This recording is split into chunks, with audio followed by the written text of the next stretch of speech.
Hi everyone, my name is Rosemary. I'm from Petale Tea. Today we're going to share with you more knowledge on blooming teas. So, what exactly are blooming teas? The blooming teas actually look like a tea ball like this. And then once you add hot water, it actually blooms into a bouquet like what you see here. Very beautiful, isn't it? Now, blooming tea are also known as flowering tea, and it has a very long history since the 10th century in China. Well, look at these tea balls. They literally bloom into a bouquet of flowers in your glass and in your pot. And what's amazing is that very long time ago in the olden days in China, they take so long to produce and hand make this blooming tea and so much effort to make this. But they were only purely used for visual purposes, and they were actually not used for drinking. And that happened in the royal courts of China.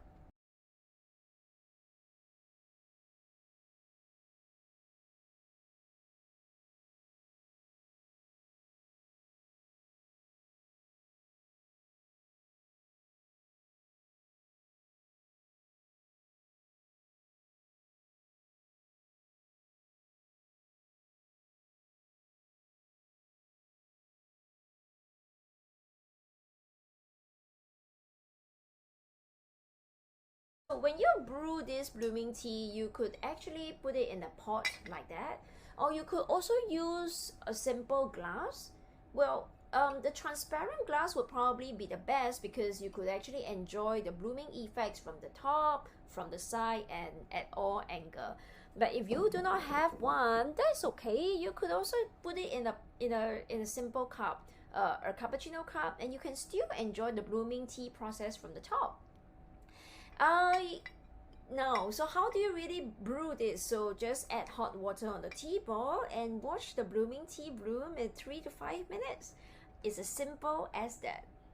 Water temperature best to be 90 to 95 degrees Celsius. You can also cold brew this blooming tea. In fact, cold brewing this blooming tea is really simple. Just open up the sachet, put the blooming tea into a pot or a cup, pour in room temperature water, keep it in the fridge. Let's just say for 5 to 6 hours is good enough. You have a nice cup of blooming tea ice in our hot summer weather. So what does blooming tea pair well with? My favorite would be cakes, macarons, any desserts, or even dim sum, because the blooming tea will be able to wash down the oiliness and the grease. Do you add sugar? Is actually not necessary, especially if you're having cakes or desserts. It pairs very well. It actually could balance off your palate if you're eating sweet cake desserts. Well, that doesn't stop you from adding lemon or sugar, any form of sweetener like honey. You can use stevia leaves for a healthier choice. You could also make your own alcoholic cocktail with blooming tea. That would be such a visual impact and yummy flavor for the alcoholic. So add a bit of gin.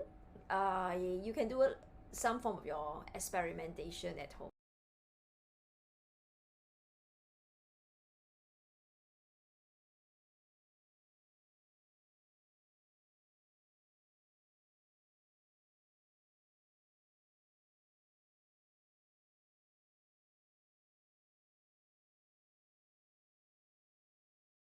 Well, these teas are definitely great to build up your immune system. It actually helps to manage sugar level, cholesterol level, improve brain function, and latest studies in NUS 3 weeks ago, it actually has shown that drinking teas almost on a daily basis could help to prevent dementia. Dementia is not something that's curable, but it is good to prevent. And the effect is as good as 60% to 80%. So, drink more teas.